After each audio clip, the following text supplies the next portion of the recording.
तालिबान सरकार यानी कि अफगानिस्तान ने एक महत्वपूर्ण कदम उठाते हुए इकरामुद्दीन कामिल को मुंबई स्थित अफगान मिशन में कार्यवाहक काउंसिल के रूप में नियुक्त कर दिया है। अफगान मीडिया के मुताबिक ये तालिबान द्वारा भारत में किसी अफगान मिशन में पहली औपचारिक नियुक्ति है। काबुल का ये कदम भारत के साथ अपने राजनयिक संबंधों को मजबूत करने और अपनी उपस्थिति बढ़ाने की कोशिश का ही हिस्सा माना जा रहा है। आपको बता दें, तालिबान के इस फैसले से भारत के पड़ोसी मुल्क पाकिस्तान को मिर्ची लग सकती है, क्योंकि उसके तालिबानी सरकार और भारत के साथ रिश्ते सामान्य नहीं हैं और इसके अलावा पाकिस्तान हमेशा तालिबान पर आतंक फैलाने का आरोप लगाता रहा है। तालिबान की बख्तर न्यूज़ एजेंसी ने अनाम स्रोतों से यानी सोर्सेज के हवाले से इस नियुक्ति की पुष्टि भी कर दी है। रिपोर्ट्स बता रहे हैं कि कामिल इस वक्त मुंबई में है और इस्लामी अमीरात का प्रतिनिधित्व कर रहे हैं। कामिल का अफगानिस्तान के विदेश मंत्रालय में महत्वपूर्ण अनुभव रहा है, जहां उन्होंने सुरक्षा सहयोग और सीमा मामलों के विभाग में उप निदेशक के रूप में भी कार्य किया है। अब अंतर्राष्ट्रीय कानून में पीएचडी धारक कामिल से अब मुंबई में अफगान नागरिकों के लिए काउंसलर सेवाएं सुगम बनाने और भारत में अफगानिस्तान के हितों का प्रतिनिधित्व करने की अपेक्षा की जा रही है। भारत अफगानिस्तान राजनयिक संबंधों में ये एक नया अध्याय माना जा रहा है। कामिल की नियुक्ति क्योंकि ऐसे समय पर हुई है जब भारत और तालिबान सरकार के बीच संवाद का दौर जारी है।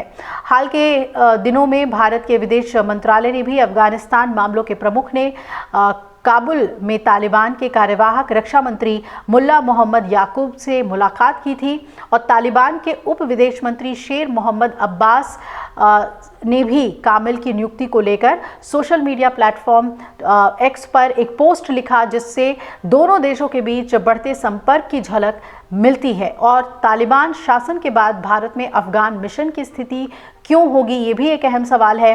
तालिबान में सत्ता में आने के बाद से भारत में अफगान राजनयिक कर्मचारियों की संख्या में भारी गिरावट आई है। ज़्यादातर राजनयिक जिन्हें पूर्व राष्ट्रपति अशरफ गनी की सरकार ने नियुक्त किया था, वो भारत छोड़ चुके हैं और पिछले साल जो सीनियर अफगान राजनयिक जाकिया वारदक ने अपने पद से इस्तीफा दे दिया था।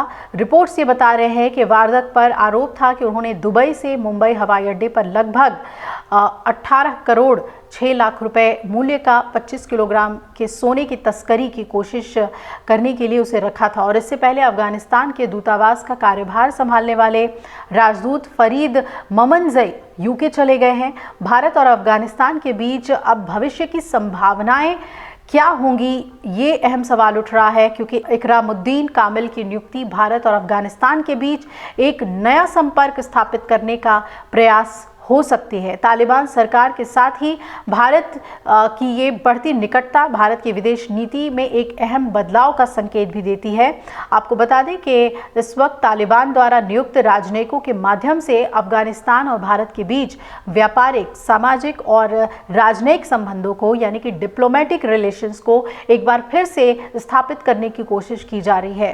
कामिल की नियुक्ति ऐसे समय में हुई है जब भारत तालिबान सरकार के बीच बातचीत का दौर जारी है और हाल ही में भारत के विदेश मंत्रालय ने अफगानिस्तान मामलों के प्रमुख से यानी कि रक्षा मंत्री मुल्ला मोहम्मद याकूब से मुलाकात भी की थी। तो इस नियुक्ति को किस तरीके से पाकिस्तान ले रहा है, ये देखना बहुत ही महत्वपूर्ण है। साथ ही भारत की तरफ से इस पर क्या प्रतिक्रिया आती है, विदेश मंत्रालय इसे लेकर क्या कुछ कहता है, इस पर भी हमारी नजर बनी रहेगी। अगर आप ये वीडियो YouTube पर देख रहे हैं तो हमारे चैनल को सब्सक्राइब कर बेल आइकन दबाएं और Facebook पर देख रहे हैं तो हमारे पेज को लाइक करें। 8 मिलियन प्लस सब्सक्राइबर, आपके इस भरोसे के लिए बहुत धन्यवाद।